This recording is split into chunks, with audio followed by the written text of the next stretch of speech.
بسم اللہ الرحمن الرحیم الحمدللہ رب العالمین والصلاة والسلام علی سید الانبیاء والمرسلین اما بعد۔ آج جو سوالات آئے ہیں ان کے جوابات دیے جا رہے ہیں۔ ایک صاحب نے پوچھا ہے کہ please share the ruling for fasting for a pregnant woman during Ramzan. Ramzan میں حاملہ عورت کے لیے روزہ رکھنے کا کیا حکم ہے؟ تو اس سلسلے میں جو فتاویٰ ہیں وہ سماعت کر لیجئے۔ دارالفتاء جامعہ اشرفیہ لاہور، سوال کیا گیا کہ جو خاتون حاملہ ہو اس کے لیے فرض روزے کا کیا حکم ہے؟ کیا حکم کی وجہ سے روزہ چھوڑنا اور بعد میں قضا کر لینا جائز ہے؟ جواب: اگر روزے کی وجہ سے حاملہ کی صحت خراب ہو جاتی ہو اور حمل کے ضائع ہونے کا خطرہ ہو تو اس کے لیے گنجائش ہے کہ وہ فی الحال روزہ نہ رکھے، وضع حمل کے بعد اس کو ان روزوں کی قضا کرنی ہوگی، اور اگر روزہ حاملہ کو تکلیف نہ دیتا ہو تو اس کو روزہ چھوڑنا جائز نہیں ہے۔ مسئلے کی تفصیل میں نے عرض کر دی ہے۔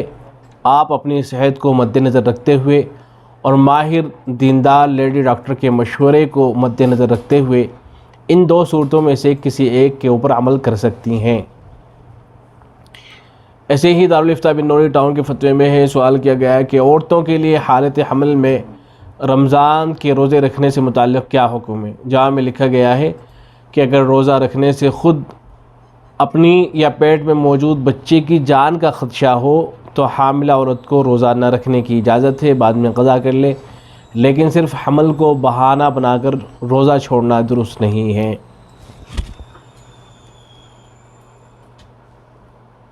ایک صاحب نے معلوم کیا ہے کہ مفتی صاحب ایک خاتون کی زکوٰۃ 10,000 روپے ان کو نکالنی ہے۔ وہ پوچھ رہی ہیں کہ 5,000 روپے ابھی دے کے 2 مہینے کے بعد 5,000 دے سکتی ہیں کیا؟ فی الوقت سہولت نہیں ہے۔ تو دیکھیں مسئلہ یہ ہے کہ جیسے ہی زکوٰۃ واجب ہو جائے گی اور نکالنے کا وقت آ جائے گا تو فوری طور پہ اس کو نکالنا واجب اور ضروری ہے۔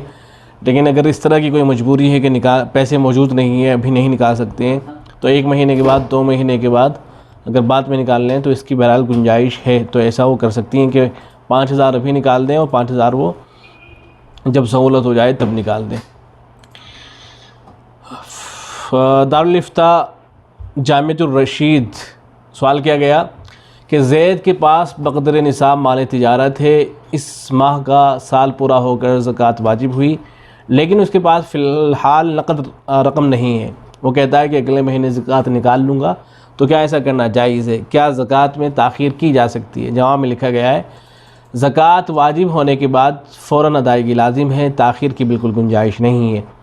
البتہ اگر کوئی عذر ہو، جیسے فی الحال نقد رقم پاس نہیں ہے یا مستحقین زکوٰۃ موجود نہیں ہیں، تو پھر نقد رقم کے حاصل کرنے اور مستحقین زکوٰۃ تک رسائی پانے میں جتنا وقت درکار ہو اس حد تک تاخیر کی جا سکتی ہے۔ اس سے زیادہ مزید تاخیر کرنے پر گناہ ہوگا۔ چونکہ فی الحال نقد پیسے کا نہ ہونا ایک عذر ہے، لہذا مذکورہ صورت میں تاخیر کی گنجائش ہے۔ البتہ جیسے ہی نقد رقم آ جائے تو زید پر زکوٰۃ کی ادائیگی فوراً لازم ہوگی اور تاخیر کی صورت میں گناہ ہوگا۔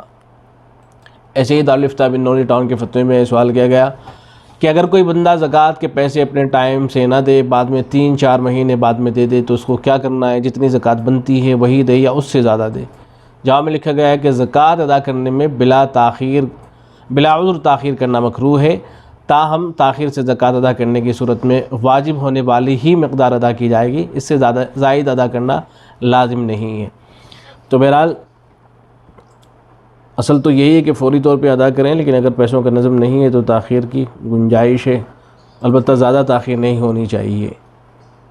انہی صاحب نے اگلا سوال یہ کیا ہے کہ اور ایک یہ بات کہ ان کے شوہر کہہ رہے ہیں کہ میں ہی مستحق ہوں، مجھے دے دو، وہ سعید نہیں ہے اور وہ ان کے والدین کا، بھائیوں کا خرچ بھی وہی کرتے ہیں۔ تو دیکھیں جہاں میں عرض ہے کہ بیوی شوہر کو زکوٰۃ نہیں دے سکتی ہے، تو اس لیے وہ ایسا نہیں کر سکتی ہیں کہ زکوٰۃ جو ہے وہ اپنے شوہر کو دے دیں، اس طرح سے زکوٰۃ ادا نہیں ہوگی۔ دارالعلوم دیوبند کے فتوے میں سوال کیا گیا کہ کیا کوئی عورت اپنے شوہر کو کسی حالت میں زکوٰۃ دے سکتی ہے؟ اگر ہاں تو کس حالت میں؟ میں نے اسرار احمد کی تقریر میں سنا تھا کہ چونکہ عورت کے مال پر آدمی کا کوئی حق نہیں ہوتا ہے، وہ اپنے مال کی مالک ہوتی ہے اور عورت کی کفالت آدمی کے ذمے ہے، اس لیے عورت اپنے آدمی کو زکوٰۃ دے سکتی ہے اگر وہ زکوٰۃ کے مستحق ہیں۔ تو قرآن و سنت کی روشنی میں جواب دینے کی زحمت فرمائے۔ جواب میں لکھا گیا ہے بیوی کا اپنے شوہر کو زکوٰۃ دینا کسی بھی حالت میں جائز نہیں ہے۔ ایسے ہی دارالفتہ بن نوری ٹاؤن کے فتوے میں ایک سوال کیا گیا کہ میں ایک ریٹائرڈ سرکاری ملازم ہوں، ماہانہ پنشن بہت کم ہے، میری بیوی کے پاس جو زیورات ہیں ان پر زکوٰۃ بنتی ہے۔ میرا بیٹا دل کے عارضے میں مبتلا ہے جس کے آپریشن کے اخراجات میرے بس سے باہر ہیں۔ میری ذاتی ملکیت میں ضروریات سے زائد کوئی ایسی شے نہیں ہے جس کی مالیت زکوٰۃ کے نصاب کے قابل ہو۔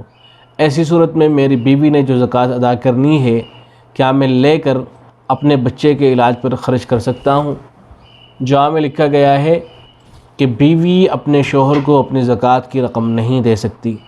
اسی طرح والدین کے لیے اپنی زکوٰۃ کی رقم اولاد کو دینا بھی جائز نہیں ہے، لہذا آپ کے لیے اپنی اہلیہ کی زکوٰۃ ان سے وصول کر کے بیٹے کے علاج پر خرچ کرنا درست نہیں ہے۔ ایک صاحب نے پوچھا ہے کہ کیا یہ بات صحیح ہے کہ رمضان المبارک میں ایک نیکی کا ثواب 70 گنا ملتا ہے؟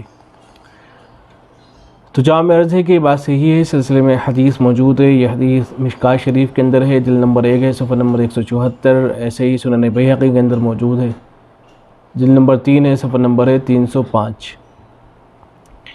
روایت اس طرح سے ہے کہ حضرت سلمان فارسی رضی اللہ تعالیٰ عنہ فرماتے ہیں کہ شعبان کی آخری تاریخ کو نبی اکرم صلی اللہ علیہ وسلم نے ممبر پر تشریف فرما ہو کر یہ خطبہ ارشاد فرمایا، اے لوگوں، تم پر ایک عظیم اور مبارک مہینہ سایہ فگن ہونے والا ہے، ایسا مہینہ جس میں ایک ایسی رات شب قدر ہے جو 1000 مہینوں سے بڑھ کر ہے، یعنی اس ایک رات میں عبادت کا ثواب 1000 مہینوں کی عبادت سے زیادہ ملتا ہے۔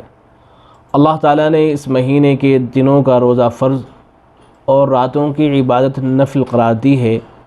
جو شخص اس مہینے میں ایک نیک عمل کے ذریعے قرب خداوندی کا طالب ہو وہ ایسا ہی ہے جیسا دیگر مہینے میں فرض عمل کرے، یعنی نفل کا ثواب فرض کے درجے تک پہنچ جاتا ہے۔ اور جو شخص کوئی فریضہ بجا لائے وہ ایسا ہے جیسے دیگر مہینوں میں 70 فرض ادا کرے، یعنی رمضان میں ایک فرض کا ثواب 70 گنا ہو جاتا ہے۔ اور پھر آگے ہے اس کے اندر مزید باتیں، مثلا یہ ہے کہ لوگوں یہ صبر کا مہینہ ہے اور صبر کا ثواب اور بدلہ جنت ہے، اور یہ لوگوں کے ساتھ حسن سلوک اور خیر خواہی کا مہینہ ہے۔ اس مہینے میں مومن کا رزق بڑھا دیا جاتا ہے۔ جو آدمی اس مبارک مہینے میں کسی روزے دار کو افطار کرائے اس کے گناہ معاف کر دیے جاتے ہیں، اسے جہنم سے آزادی کا پروانہ ملتا ہے، اور روزے دار کے ثواب میں کمی کیے بغیر افطاری کرانے والے کو بھی اس کے بقدر اجر سے نوازا جاتا ہے۔ یہ سن کر صحابہ نے عرض کیا کہ اللہ کے رسول صلی اللہ علیہ وسلم، ہم میں سے ہر آدمی اپنے اندر اتنی وسعت نہیں پاتا کہ وہ دوسرے کو باقاعدہ افطار کرائے اور اس کے ثواب سے بہرہ یاب ہو۔ اس سوال پر رحمت عالم صلی اللہ علیہ وسلم نے اپنے جانثاروں کو ایسا جواب دیا جس سے ان کی مایوسی خوشیوں میں بدل گئی۔ آپ صلی اللہ علیہ وسلم نے فرمایا، اللہ تعالیٰ یہ انعام ہر اس شخص پر فرماتے ہیں جو کسی بھی روزے دار کو ایک گھونٹ دودھ، ایک عدد کھجور، حتیٰ کہ ایک گھونٹ پانی پلا کر بھی افطار کرا دے۔ ہاں، جو شخص روزے دار کو پیٹ بھر کر کھلائے تو اللہ رب العزت اسے قیامت کے دن میرے حوض کوثر سے ایسا پانی پلائیں گے جس کے بعد کبھی پیاس نہ لگے گی، تاکہ وہ جنت میں ہمیشہ کے لیے داخل ہو جائے گا۔ پھر آپ صلی اللہ علیہ وسلم نے فرمایا کہ یہ ایسا مہینہ ہے جس کا پہلا عشرہ رحمت، درمیانی عشرہ مغفرت اور آخری عشرہ جہنم سے آزادی کا ہے۔ جو شخص اس مہینے میں اپنے غلام، خادم اور ملازم وغیرہ کے بوجھ کو ہلکا کر دے تو اللہ جل شانہ اس کی مغفرت فرماتے ہیں اور آگ سے آزادی دیتے ہیں۔ اے لوگوں، اس مہینے میں 4 چیزوں کی کثرت رکھا کرو۔ نمبر 1 کلمہ طیبہ لا الہ الا اللہ، نمبر 2 استغفار، نمبر 3 جنت کی طلب، نمبر 4 آگ سے پناہ۔ کتاب المسائل جلد نمبر 2 صفحہ نمبر 114 اور 115۔ اس روایت پر اگرچہ بعض کلام بھی ہے، لیکن بہرحال چونکہ اس طرح کی روایتیں فضائل کے اندر معتبر ہوا کرتی ہیں تو یہ روایت فضائل کے اندر اس کو بیان کیا جاتا ہے اور بیان کیا جانا چاہیے۔ اور تو بہرحال اس روایت کے اندر اس بات کا ذکر ہے کہ اگر کوئی آدمی ایک فریضہ بجا لاتا ہے اس مہینے کے اندر، مبارک مہینے کے اندر، تو اللہ تبارک و تعالیٰ اس کو 70 گنا ثواب عطا فرماتے ہیں، 70 فردوں کا ثواب اس کو ملتا ہے۔